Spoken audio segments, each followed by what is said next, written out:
Well, greetings, everyone, and welcome to this episode of The Ministry Show. Pam and I are both so excited to be with you as we continue to talk about trust. Yes, and last week, Chris, you brought up some great points. I hope everyone who missed that goes back and listens to it. It was fabulous. And you said a lot of key things. Yeah, it's amazing when we think about this idea of trust, what people ascribe trust to and how easily it can be eroded. We think sometimes that it's this big, hairy, audacious thing. Right. When really it's not. It's the little things, tiny little things that compile and they set a pattern. And man, I would love to talk more about habits and trust, but that's not what this session's about, but getting into the habit of being a trustworthy person in these small things. It was good. You were self-aware, which is where I believe it starts, being self-aware. Yeah, and that is really where trust all begins, is with yourself. It does not rest in the other person. Why do I bring this up? Well, I've had the good fortune and great honor to coach over 1,000 pastors and church leaders now over the years. I started in 1992, and so it's been a few decades now. And what I run into a lot of times with pastors and church leaders is a cynicism or a skepticism or a frustration or fill in the blank, some negative emotion about the people that they're leading. That is like a shepherd being upset with the sheep. And it's the sheep that supply everything for the shepherd. It's like, why are we predisposed sometimes towards a negative feeling towards the very substance of our ministry? And the way that, for me, this was eradicated was I had to become self-aware. In other words, take an inside look to how I'm contributing or how I'm taking away from somebody's ability to put their trust or confidence in me. And because of that, I was like, oh, I'm actually the one that is causing or at least influencing to some degree the hesitation of others, the question marks in others, the surprise sometimes in others. We give ourselves more grace often than we give other people as it comes to understanding ourselves and our own behaviors and how that might be affecting both positively or negatively other people. That's good. It's true. And so the cool thing about being a leader is this, Pam. When I become self-aware and can talk with my team and others, guess what happens to them? They become self-aware. Yes. There's transparency. The transparency factor goes through the roof. Yes. Which is a key element to this trust continuum. I'm transparent. I know my strengths and my weaknesses. I don't try to elevate my strengths or minimize my weaknesses. I'm trying to be, I think it's a Romans 12 passage where it says, look at yourself with sober judgment. In other words, judge yourself accurately. And I know there's some things I'm pretty good at, but most things I'm pretty bad at. You know, I know that I'm peculiar and persnickety about some things, and other things, they roll off my back. Well, I want to know what those are and be transparent about those with particularly those that I'm working with in ministry or, of course, my family members. Yeah, it reminds me, Chris, when I first moved to Colorado, California, my interview that I was in, the hiring lead was talking to me about some very personal things. And I remember thinking, why is she sharing this with me? I don't even have that relationship. But I instantly got a relationship with her. She's one of my dear friends to this day. Okay. Her transparency put such a trust of relationship. I was like, I can trust her to lead. I want to work with her. I want to work under her leadership because it was the transparency was so raw. It was great. Well, what I've seen over time and why we're talking about this as it relates to trust is people who are significantly self-aware are always more transparent. Yeah. People who aren't self-aware are less transparent because they become hesitant. Right. A colloquial way to say it would be become comfortable in your own skin. I had a conversation actually earlier this week, and we were reviewing something, and the other person expressed that they were embarrassed about a particular item. And it kind of hurt me a little bit because I wasn't trying to cause them embarrassment or in any way make them feel bad about the situation that we were engaged in and discussing. And because they used, to me, that's a pretty strong word when you're embarrassed. I mean, that's filled with emotion.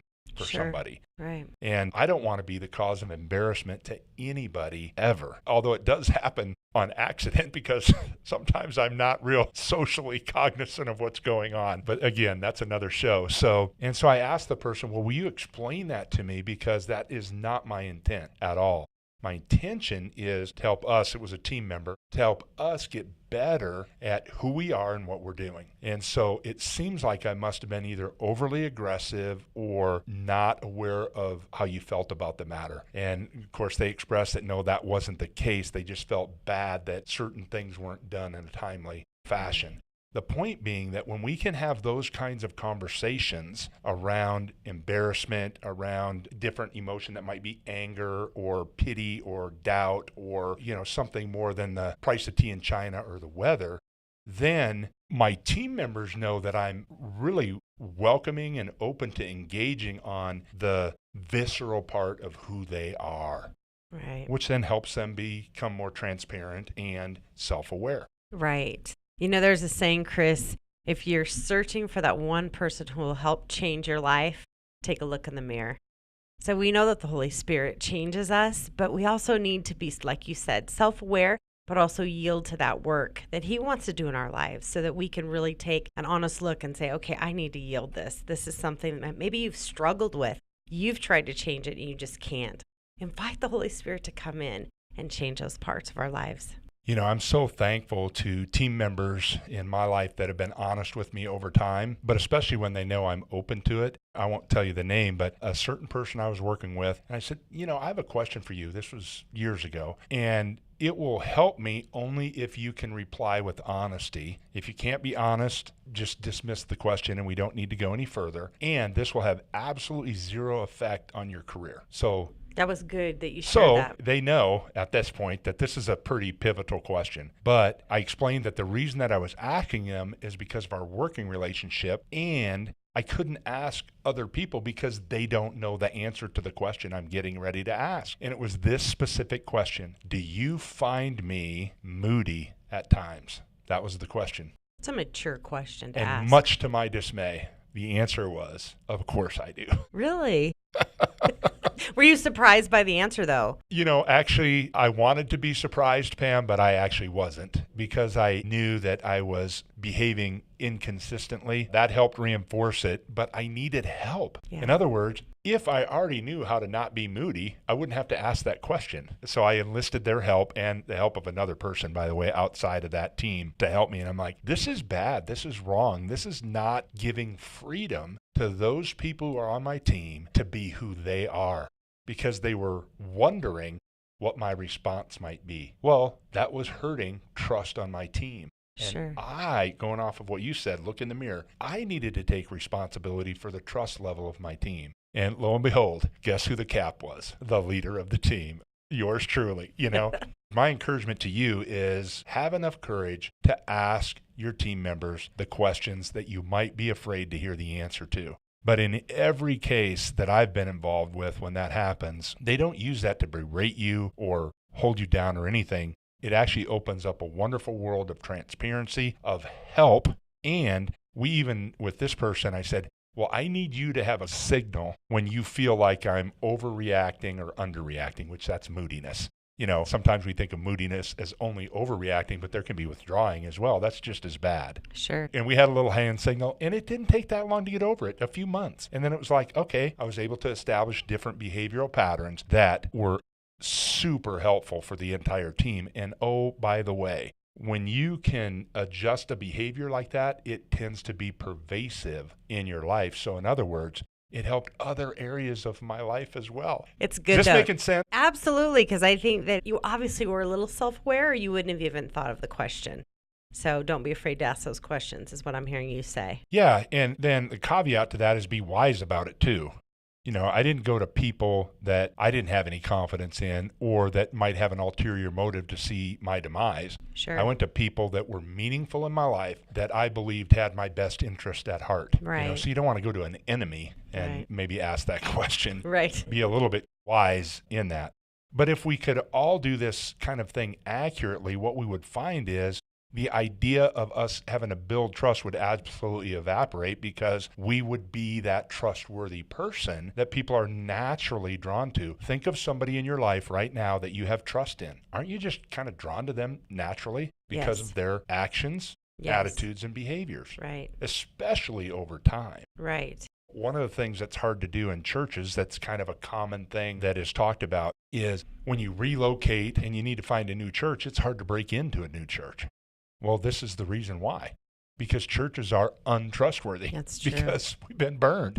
Yeah. We've been taken advantage of. We have people come to us with ulterior motives and all that whole kind of thing. I know and understand that. But I want to caution you and myself as a pastor and church leader to not fall into the trap of thinking that everybody's that way. Make the assessments and make space for those that are trustworthy in your life. Good stuff, Chris.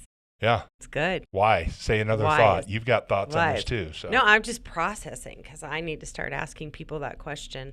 My husband's too nice to me. I need to find someone else. I've asked him before, and he's just too nice. Either that or he's too wise. Yeah, right. He's afraid. I know Randy. Might I throw would say that something at he's him. too wise. He's smart enough. So He's smart. So that's a good point. But we all need people in our lives that are that trusted friend. It's a proverb that says the wounds from a friend are trustworthy. Yes. I think is the language. What's that there, other but- one too? Open Yeah. rebuke is better than secret love. Yeah. That's a good one. And so that kind of a flavor, it will really help you in the establishment of trust, which you're going to need if your ministry is going to continue to get healthier and flourish. Yes. And so here's the other thing I would say about this kind of trust, at least as how we're talking about it. It doesn't work just in one dimension. In other words, it's not just with your peers, those in your life and ministry that you're kind of on the same level with, they're peers, but it needs to go up the chain.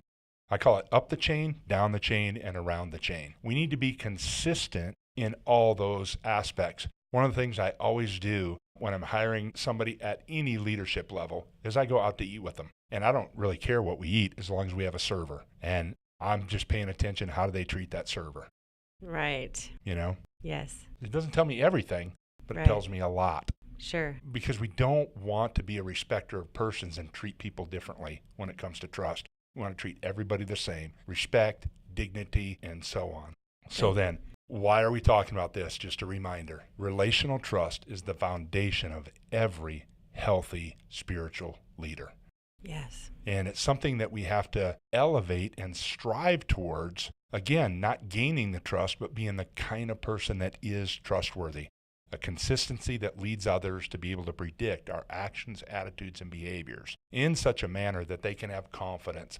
I always loved it when my teams would tell me, well, here's what Chris would do. I love that Yeah. because that meant that they were confident in what my response would be to some kind of an input. And I want that at every level. You know, I want my boss to be able to know and understand if this happens, this is how Chris will respond. That's You good. know, so that they can have confidence and give me freedom, by the way. Right. So trust comes with a lot of freedom. It comes with a lot of responsibility, but it comes with a lot of freedom as well. So Yeah, it does.